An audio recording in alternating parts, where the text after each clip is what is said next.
Ang sabi ng Joshua chapter 1 verse 9, "Have I not commanded you?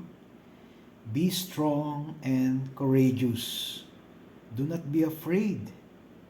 Do not be discouraged, for the Lord your God will go with you." Napakaganda ng talatang ito. Ang talatang ito ay binigay ng Diyos kay Joshua nung pinalitan niya si Moses bilang leader ng Israel papunta ng Promised Land. Ang talatang ito ay para sa atin din, sa mga challenges, problema, burdens, at sa mga nangyayari ngayon sa mundo. Ang giyera ng Israel at saka ng Hamas, Russia, Ukraine, at marami pang iba. Ang talatang ito ay nagsasabi sa atin na magpakalakas tayo.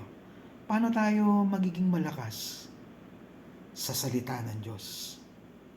Paano tayo magiging malakas? Prayer.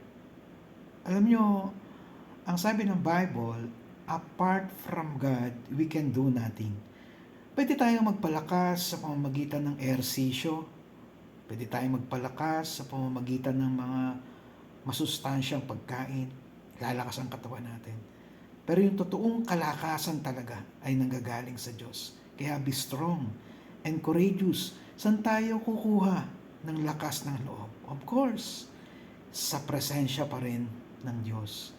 Kaya yung mga spiritual disciplines, prayer, Word of God, kung kaya mo mag-fasting sa Panginoon, praise and worship ay mahalaga. Ngayon sinabi rin dun yung do not be afraid. Ibig sabihin talagang meron talagang mga bagay na nakakatakot o darating sa buhay natin ng mga challenges na medyo masyashock tayo. Pero sabi ng Panginoon, do not be afraid. Huwag tayong matakot. And do not be discouraged. Maraming mga bagay na po pwedeng ma-discourage tayo, mawalan tayo ng gana, panghinaan tayo, at yung hindi na tayo magpatuloy sa Panginoon.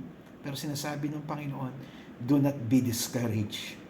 Kaya mahalaga sa buhay natin na paulit-ulitin natin yon. Be strong, be courageous, do not be afraid, do not be discouraged. Why?